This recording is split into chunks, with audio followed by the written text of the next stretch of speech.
ನಮಸ್ಕಾರ ವೀಕ್ಷಕರೇ, ಜೆಬಿಎಂ ನ್ಯೂಸ್ಗೆ ಸ್ವಾಗತ. ನಾನು ಐಶ್ವರ್ಯ. ಶಿರಹಟ್ಟಿ, ಲಕ್ಷ್ಮೇಶ್ವರ ಹಾಗೂ ಮುಂಡರ್ಗಿಯ ಭಾಗದ ಮೆಕ್ಕೆಜೋಳ ಖರೀದಿ ಕೇಂದ್ರ ಆರಂಭಿಸುವಂತೆ ರೈತರ ಪ್ರತಿಭಟನೆ. ಈ ಕುರಿತು ಒಂದು ವರದಿ ಇದೆ, ಬನ್ನಿ ವೀಕ್ಷಿಸೋಣ. ಸಮಗ್ರ ರೈತ ಹೋರಾಟ ಸಮಿತಿ ವಿವಿಧ ರೈತ ಪರ ಹಾಗೂ ಕನ್ನಡ ಪರ ಸಂಘಟನೆಗಳ ಸಹಯೋಗದಲ್ಲಿ ಅಹೋರಾತ್ರಿ ಧರಣಿ.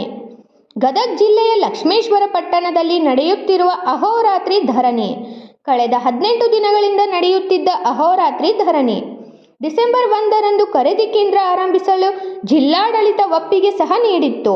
ಇಂದು ಮಧ್ಯಾಹ್ನ 1 ಗಂಟೆಗೆ ಸಾಂಕೇತಿಕವಾಗಿ ಖರೀದಿ ಕೇಂದ್ರ ಆರಂಭಿಕವಾಗಿತ್ತು. ಆದರೆ ಸಾಯಂಕಾಲವಾದರೂ ಸುಳಿಯದ ಜಿಲ್ಲಾಡಳಿತ. ಇಂದಿನಿಂದ ಆಕ್ರೋಶಗೊಂಡ ರೈತರಿಂದ ಟೈರ್ಗೆ ಬೆಂಕಿ ಹಚ್ಚಿ ಆಕ್ರೋಶ ವ್ಯಕ್ತ. ಕೊನೆಗೂ ಗದಗ ಜಿಲ್ಲಾಧಿಕಾರಿ ಸಿಎನ್ ಶ್ರೀಧರ್ ಹೋರಾಟ ವೇದಿಕೆಗೆ ಆಗಮನ. ಸಾಂಕೇತಿಕವಾಗಿ ಹೋರಾಟ ವೇದಿಕೆಗೆ ಮೇಲೆ ಖರೀದಿ ಕೇಂದ್ರ ಆರಂಭ. ಗವಿಮಠದ ಶ್ರೀಕುಮಾರ್ ಮಹಾರಾಜರಿಂದ ಚಾಲನೆ. DCC N Shridhar, SP Rohan Jagadish, ADC AC ಸೇರಿದಂತೆ ಅಧಿಕಾರಿಗಳು ಭಾಗಿ. ಶ್ರೀಗಳು, ರೈತರು ಹಾಗೂ ರೈತ ಮುಖಂಡರ ಸಮ್ಮುಖದಲ್ಲಿ ಅಧಿಕೃತ ಖರೀದಿ ಕೇಂದ್ರಕ್ಕೆ ಚಾಲನೆ. ಎಡಿಸಿ ಇರ್ಬೋದು, ಎಸಿ ಇರ್ಬೋದು, ಅಗ್ರಿಕಲ್ಚರ್ ಮಾರ್ಕೆಟಿಂಗ್ ಫೆಡರೇಷನ್ ಇರ್ಬೋದು, ಹಲವಾರು ಜನ ಜಿಲ್ಲೆಯಲ್ಲಿ ಜಿಲ್ಲಾ ಮಟ್ಟದ ಅಧಿಕಾರಿಗಳು, ಅವ್ರಿಗೆಲ್ಲರಿಗೂ ಮುಖವಾಗಿ ನಾನು ನಿಮಗೆ ಕಾಣಿಸ್ತಾ ಇರ್ತೀನಿ. ಎಲ್ಲ ಟೀಮ್ ವರ್ಕಲ್ಲಿ ಮಾಡಿದ್ರಿಂದನೇ ಇವತ್ತಾಗಿದ್ದು. ಇವತ್ತು ನೀವು ಮಾತಾಡ್ತಾ ಹೇಳಿದ್ರಿ ನಮ್ಮದು ಲಕ್ಷ್ಮೇಶ್ವರಕ್ಕೆ ಕೊಟ್ಟಿರಲಿಲ್ಲ ಸೆಂಟರ್ ಅಂತ. ಆ ಒಂದು ಇತ್ಯರ್ಥ ಮಾಡಿ ಸರಿ ಮಾಡೋಕ್ಕೆ ನಮಗೆ ಟೈಮ್ ಆಗಿತ್ತು.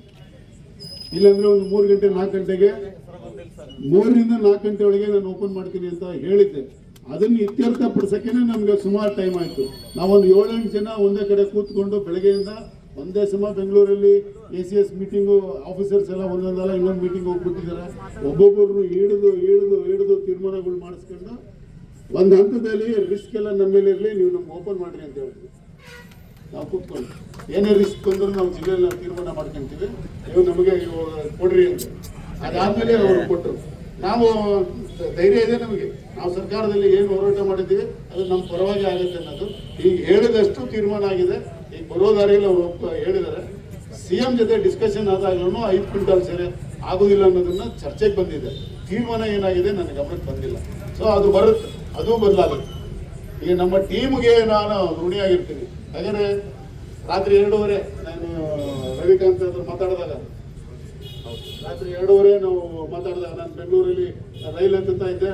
ನಮ್ಮವ್ರನ್ನೆಲ್ಲ ಇದಕ್ಕೆ ಕಳಿಸ್ಕೊಟ್ಟೆ. ರಾತ್ರಿ 2:30 ಮಾತಾಡಿ ಬೆಳೆ 5:30 ಇವ್ರು ಬಿಟ್ಟರೆ ಅದು ಮಾತಾಡಿದ್ರು ನನ್ನ ಜೊತೆ. ಅಲ್ಲ, ಇದು ಎಲ್ಲರೂ ಸೇರಿ ಸಂಘಟಿತ ಪ್ರಯತ್ನದಿಂದ ಆಗಿದ್ದು ಫಲ. ಸೊ ಹಾಗಾಗಿ ಇದರಲ್ಲಿ ಯಾರ್ದು ಅಲ್ಲ. ಒಂದೇನಂದ್ರೆ ನಿಮ್ಮ ಎದುರಿಗೆ ಮಕ ನಂದು ಕಾಣಿಸ್ತದೆ ಅಷ್ಟೇ. ನನ್ನಿಂದ ಕಾಣದ ಕೈಗೊಂಡು ಸುಮಾರು ಜನ ಕೆಲಸ ಮಾಡಿದ್ರು. ಸೊ ಅದು ಟೀಮ್ ವರ್ಕ್.